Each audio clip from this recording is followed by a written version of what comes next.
Good morning. This is Rachel with Infused Meadow. And if you've woken up to some of the same information that I have, you may be curious, can I make Oreos at home from scratch? Yes, you can.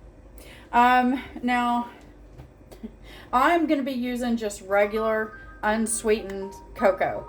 Now, if you want your Oreos to look more like the store, you can buy a black cocoa powder, which will just give you the exact same look as the ones you get from the store, okay?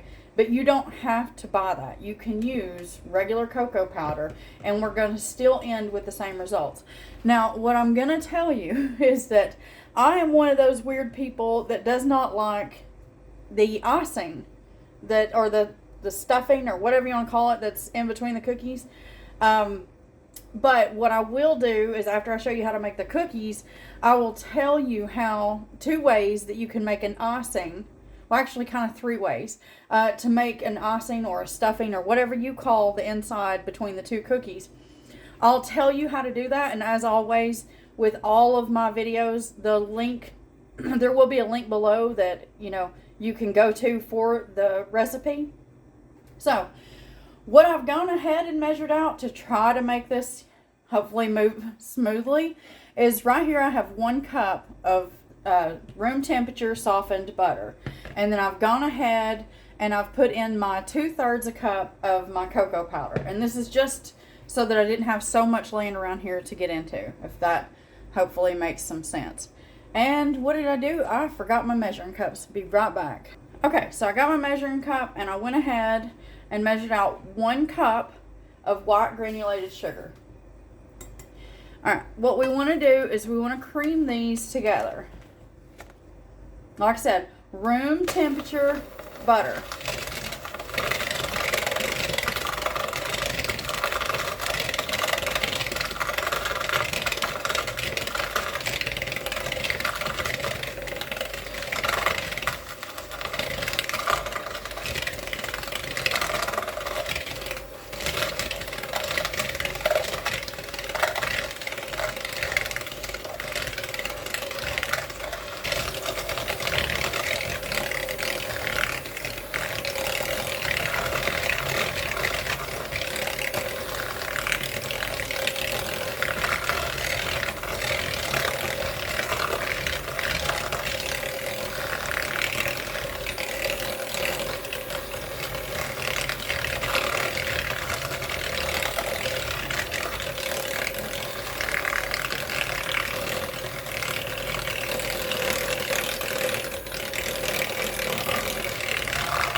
Okay, so I'm not fluffing this, I'm just creaming it.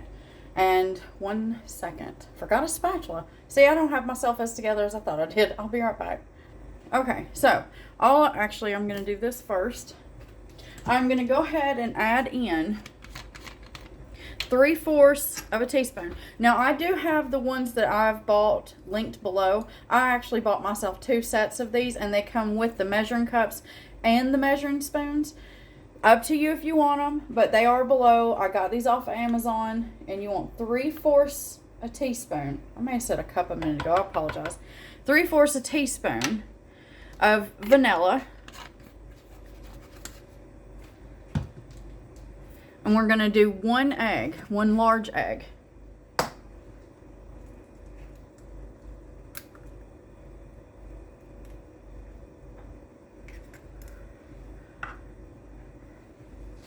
And then we just want to combine this.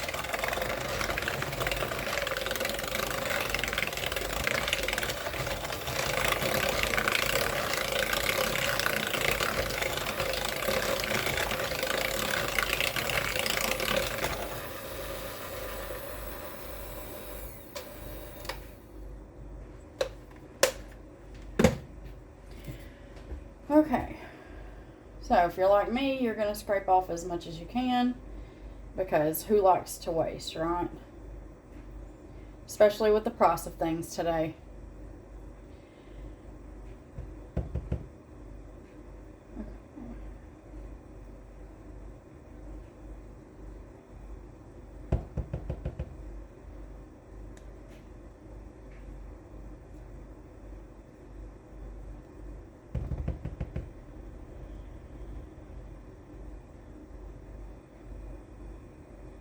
Now, like I said, if you want yours to look like they do from the store, you're going to want to buy that dark cocoa. I do know that you can get that off of Amazon, but I'm just using regular. I'm not going to buy something special when it's still going to taste just as delicious and homemade. You know what's in it.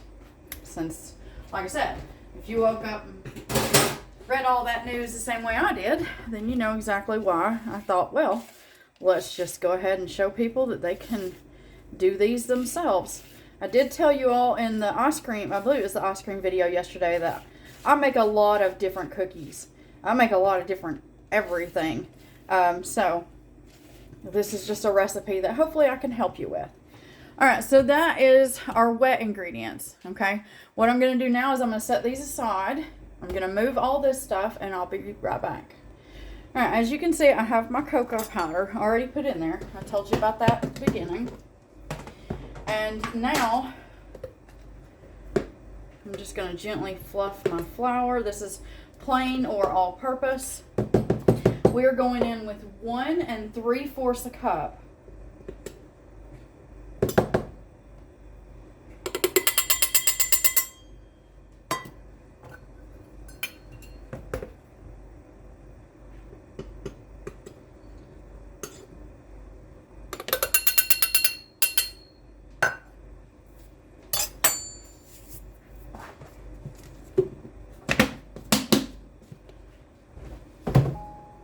Alright, to this we're going to add, excuse my sleeve, some baking soda and some baking powder. I'm going in with a 1/2 teaspoon of baking powder.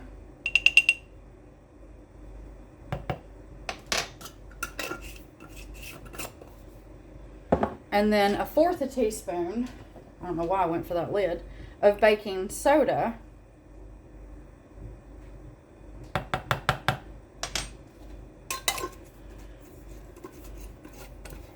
And then we also want to add 3/4 teaspoon of salt. I'm going to use the opposite end since I used the other side earlier with my wet ingredients.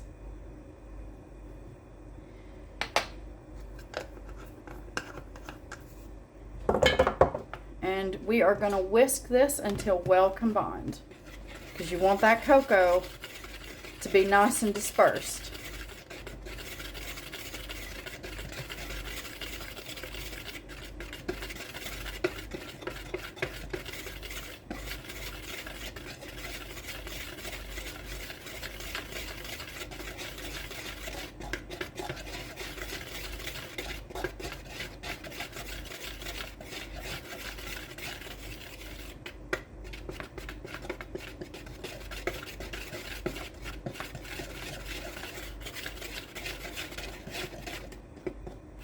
And just make sure you go around your sides in case any flour is sticking or cocoa. Okay. What we want to do now is move these. And we are going to add our dry ingredients to our wet ingredients.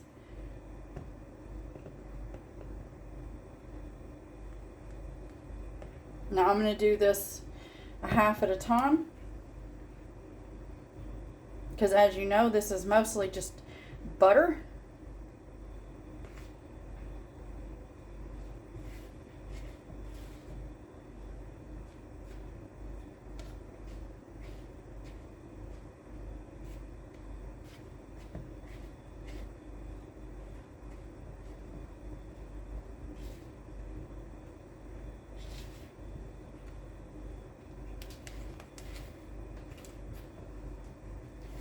Now, if you watched my vanilla cookie wafers, which in the U.S. we call them Nella wafers, then we are making these the exact same way.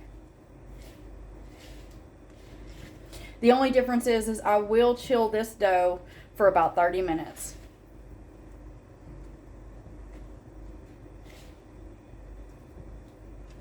I have 2 trays ready to go.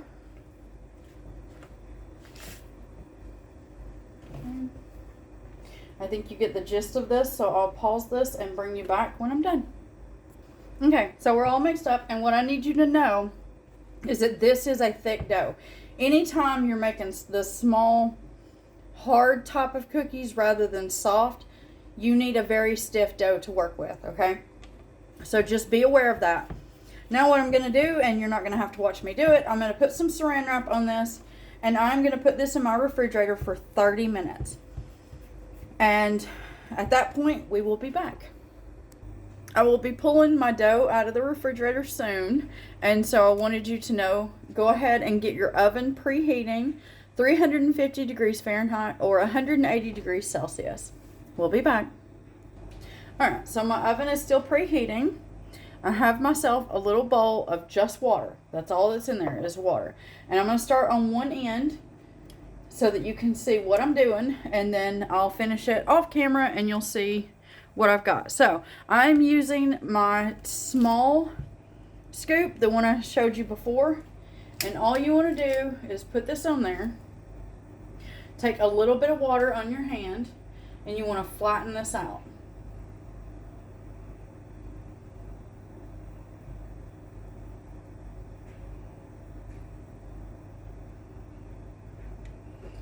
And if some of the sides get a little crazy,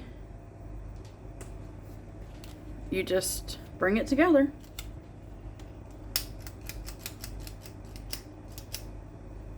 Same thing, a little bit of water. Now you can, if you want, you can roll these out like you would, you know, like your bread dough. Feel free to roll these out. You want to roll them out as thin as you want your cookies. And then you're just going to use a cookie cutter to cut these. I'm not doing that. I find this way is just fine for me. I'm okay with it. It's the same way that I do my vanilla wafer cookies.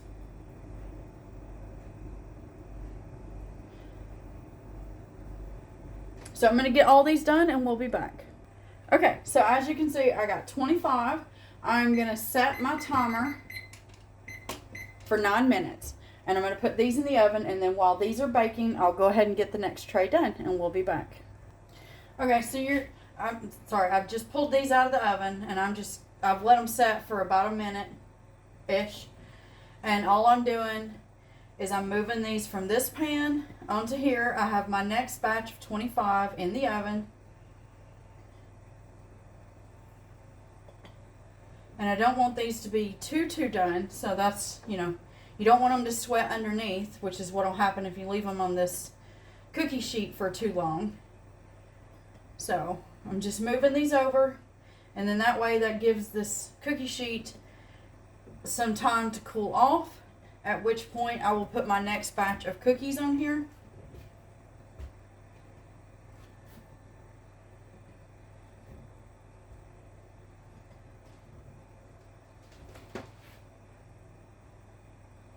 Don't know if you can see those. So they're obviously right now they're just out of the oven. They're slightly soft because they're just out of the oven. If you want yours a little bit crunchier, go for 10 minutes. These were mine at 9. I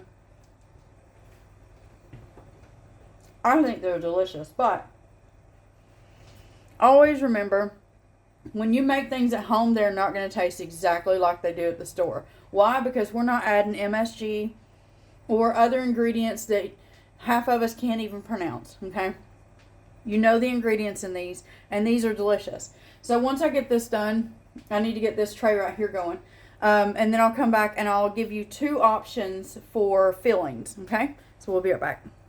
Okay, so I've counted, and I have 90 cookies exactly. One of them had to be just a little bigger because there wasn't quite enough to make the extra cookie, which is fine because that would have given me 91.